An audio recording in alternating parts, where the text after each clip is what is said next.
Students, my self doctor शिल्पी सक्सेना। मैं आपके लिए यहाँ ऑनलाइन केमिस्ट्री क्लास स्टार्ट कर रही हूँ, जो उन स्टूडेंट्स के लिए है, उन बच्चों के लिए है जो 2022 में आपके बोर्ड के एग्जाम देने वाले। हम फिजिकल केमिस्ट्री से स्टार्ट कर रहे हैं। तो फर्स्ट टॉपिक जो हम डिस्कस करेंगे आपको वो है आपका केमिकल काइनेटिक्स। इससे रिलेटेड क्वेश्चंस बहुत ज्यादा पूछे जाते हैं, बहुत इंपॉर्टेंट टॉपिक है 12th क्लास का। तो आप लोग इसे सीरियसली स्टडी करें। अगर आपको वीडियो में कोई प्रॉब्लम होती है या उससे रिलेटेड कोई भी क्वेश्चंस आप पूछना चाहते हैं तो कमेंट बॉक्स में डाल दें। ये एनसीईआरटी की बुक का आपका 4th चैप्टर है chemical kinetics. Let us start. Chemical kinetics chemistry का वो टॉपिक है या वो पर्टिकुलर ब्रांच है जिसमें हम रिएक्शन की रेट, किस पर्टिकुलर रेट से रिएक्शन हो रही है, उसकी मैकेनिज्म रिएक्शन की, ऑर्डर, मॉलिक्यूलरिटी और फैक्टर्स जो होते हैं जिस पर रेट डिपेंड करती है, उन सबको पढ़ते हैं। तो यहाँ पर हम रेट को पढ़ने से पहले, जैसे आप अपने एनवायरनमेंट में देखते हैं, आसपास के वातावरण में देखते हैं कि कुछ रिएक्शंस जो होती हैं वो बहुत फास्ट होती हैं और कुछ रिएक्शंस जो होती हैं वो बहुत स्लो होती हैं। कुछ रिएक्शन अपने आप हो जाती हैं और कुछ को आपको पर्टिकुलरली गर्म करना पड़ता है या कोई कंडीशन क्रिएट करनी पड़ती है। तो यहाँ पर जो भी रिएक्शन हो रही है वो किस रेट से होगी उसको हम केमिकल काइनेटिक्स में पढ़ते हैं।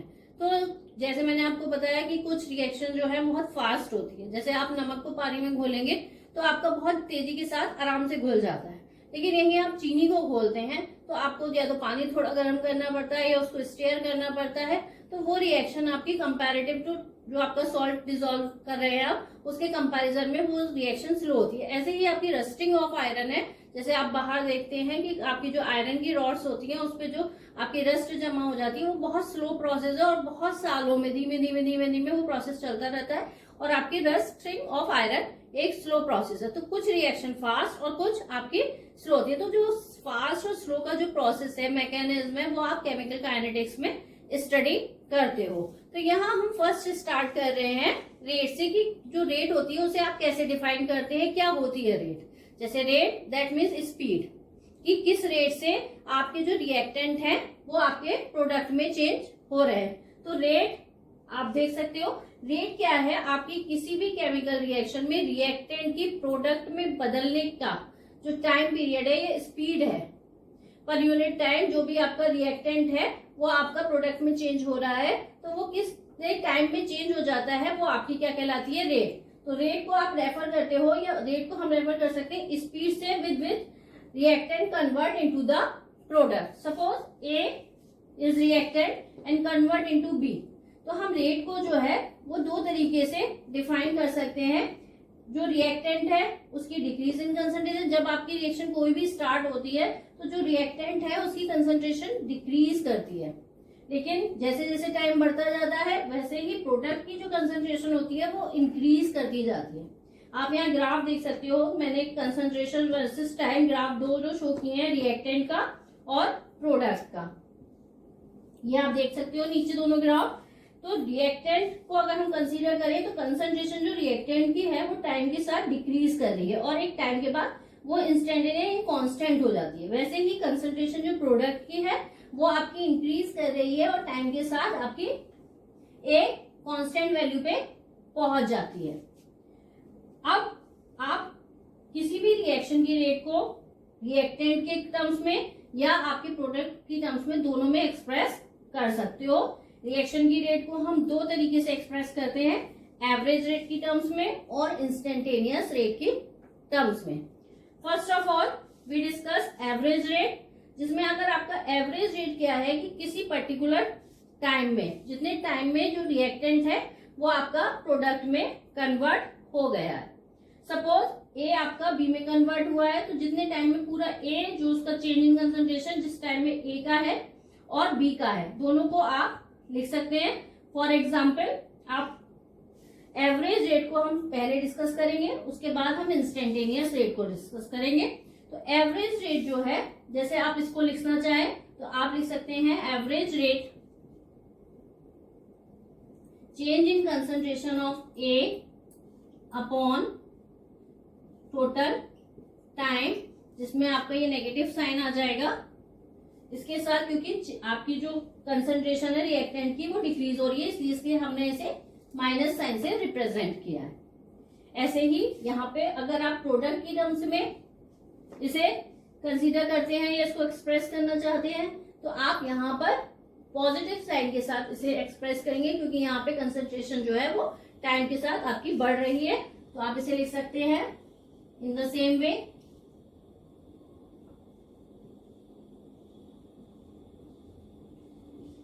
तो रिएक्टेंट और प्रोडक्ट दोनों की टर्म्स में हम रेट को रिप्रेजेंट, एवरेज रेट को रिप्रेजेंट कर सकते हैं। तो यहाँ पर हम एवरेज रेट को, अब यहाँ पर जो कोफिशिएंट होते हैं उनके बेस पर हम अगर 1 है तब कैसे रिप्रेजेंट करेंगे, और अगर इसके अलावा कोई कोफिशिएंट है तब हम कैसे रिप्रेजेंट करेंगे, तो ये हम आपको बता रहे हैं। तो सबसे पहले हम डिस्कस करते हैं एवरेज रेट को,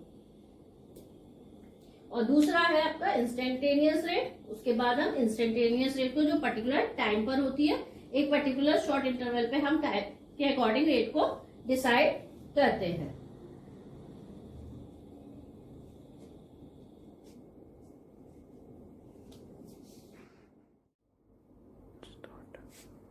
एवरेज रेट ऑफ रिएक्शन, अगर आपका स्टिचियोमेट्रिक कोफिशिएंट जो है वो 1 है, जैसे आपकी ऑलरेडी रिएक्शन लिखी हुई है stoichiometric coefficient is 1, that means A plus B C plus D, that means यहाँ पर जो न्यूमेरिकल वैल्यू आप कई रिएक्शंस में देखते हैं वो नहीं है, मान के 1 मान के हम चल रहे हैं। तो आपकी रेट ऑफ रिएक्शन, आप जैसे आपको बताया कि आप concentration of A, B, C और D दोनों की, रिएक्टेंट और प्रोडक्ट दोनों की टर्म्स में लिख सकते हैं। तो rate of reaction in terms of A आपका change in concentration of A divided by change in time.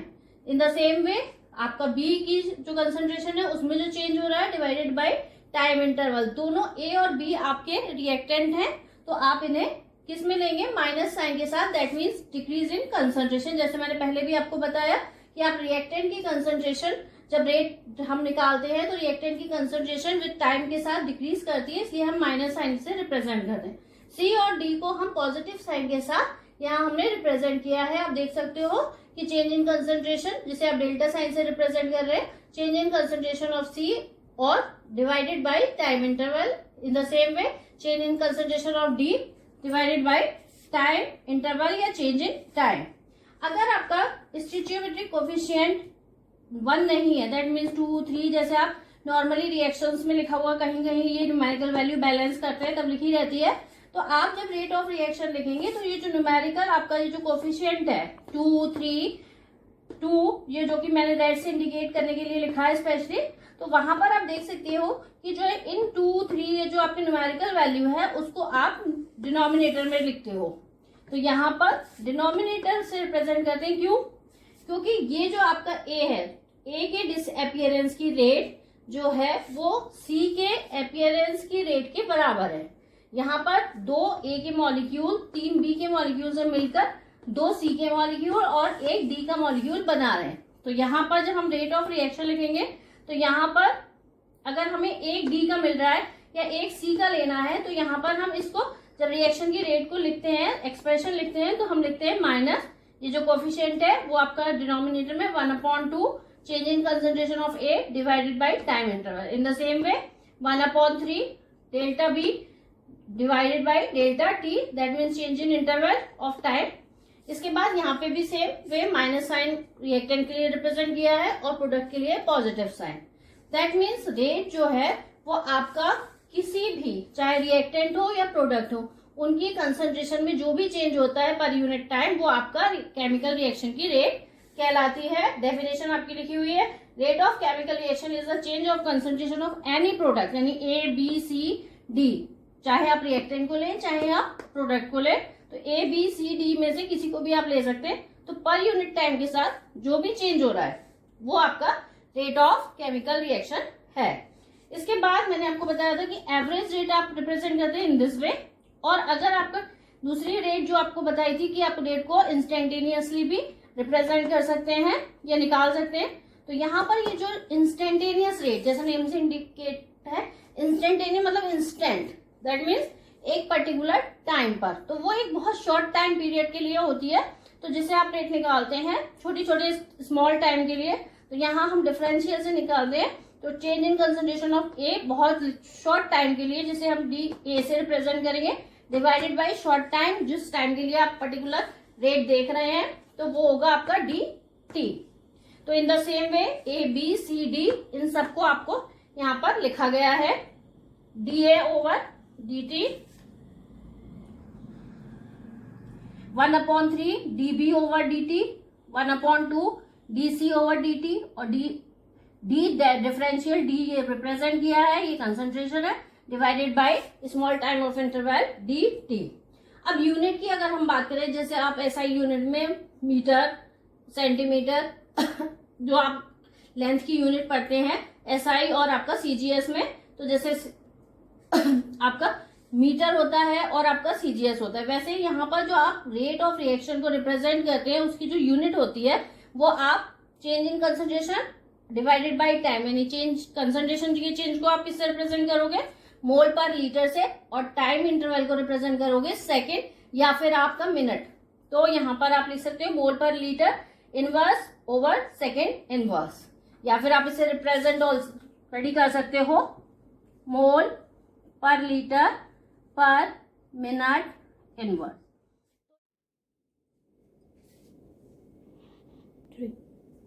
अब हम पढ़ेंगे factors affecting the rate of reaction, कि कौन कौन से फैक्टर्स हैं जो आपकी रेट को अफेक्ट करते हैं।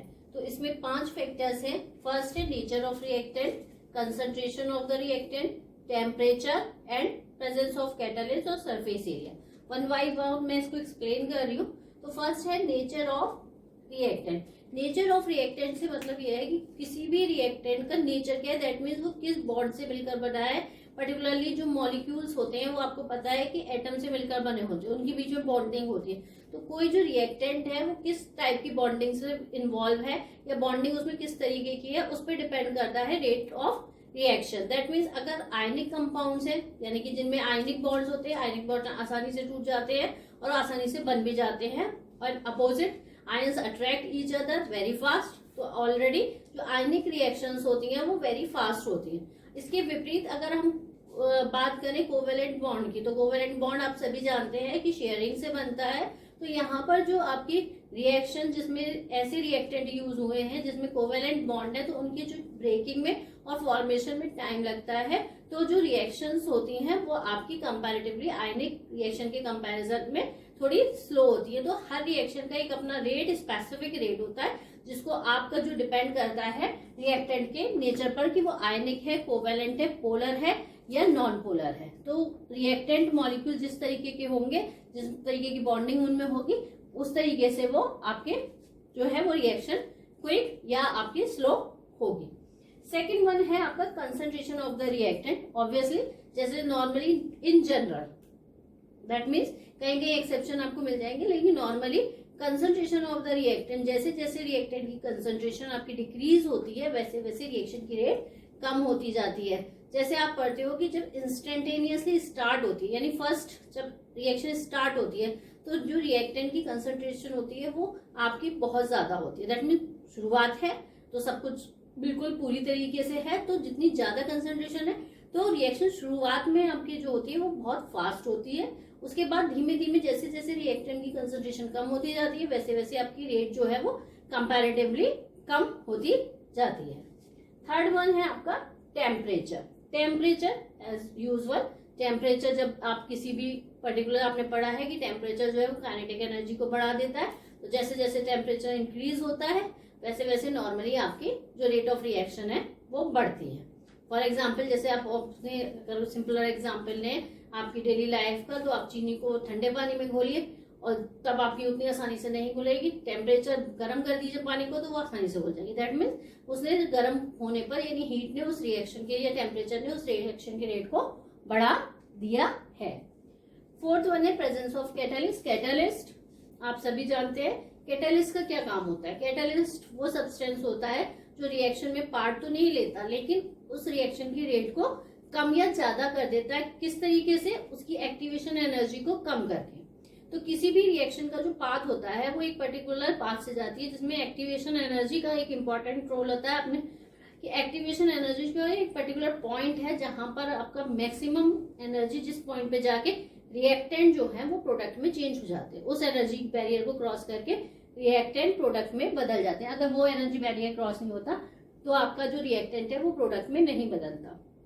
तो यहाँ पर जो कैटालिस्ट है वो क्या काम करते हैं कि उस जो एनर्जी बैरियर है या एक्टिवेशन एनर्जी उसको कम कर देते हैं, जिसकी वजह से जल्दी वो प्रोडक्ट में बदल जाते हैं। यानी कि प्रेजेंस ऑफ कैटालिस्ट जो है वो आपकी रिएक्शन की रेट को बढ़ा देता है। सरफेस एरिया, ऑब्वियसली जितना ज्यादा सरफेस एरिया होगा रिएक्ट में प्रोबेबिलिटी ऑफ मॉलिक्यूल्स के जो कोलिजन की प्रोबेबिलिटी है वो बढ़ जाती है। तो यहाँ पर जैसे जैसे सरफेस एरिया बढ़ेगा, नंबर ऑफ मॉलिक्यूल्स बढ़ेंगे, तो वो आपकी रिएक्शन की रेट को बढ़ा देगा। अब यहाँ पर इन सब फैक्टर को, ये जो फैक्टर्स हैं वो किसी भी रेट को 1 by 1 या इन सब का कंबाइंड इफेक्ट उस रेट पर या किसी भी रिएक्शन की रेट पर पड़ता है। अब आप इससे रिलेटेड न्यूमेरिकल्स भी आते हैं आपके मेडिकल एंट्रेंस एग्जाम में भी, जेईई मेंस में भी, इसमें की रिएक्शन की रेट को कैसे रिप्रेजेंट करेंगे। किसी में आपकी कंसंट्रेशन दे रखी होती है और उससे आपका दूसरे जो रिएक्टेंट या प्रोडक्ट है उसकी कंसंट्रेशन को पूछा जाता है, या पर्टिकुलरली ट्वाइस या थ्राइस करने पर रिएक्शन की रेट में क्या चेंज आएगा, वो इस तरीके के क्वेश्चन पूछे जाते हैं। मैं आपको 1-2 एग्जाम्पल करवाऊंगी, तो यहाँ पे हम डिस्कस करेंगे कुछ examples.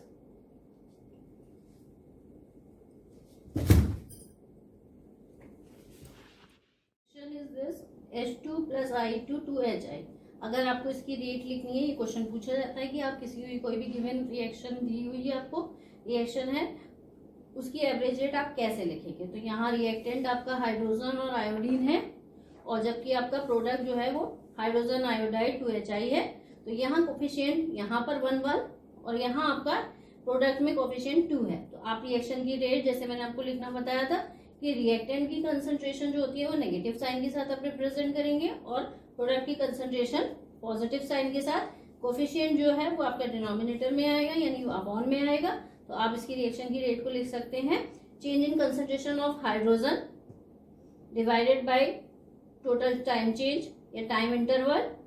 Iodine total change in concentration of iodine upon change in time, और total concentration change of product HI यानी hydrogen iodide divided by time interval multiply by 1/2। तो यहाँ आप रिएक्शन की किसी भी रिएक्शन की रेट को लिख सकते हैं।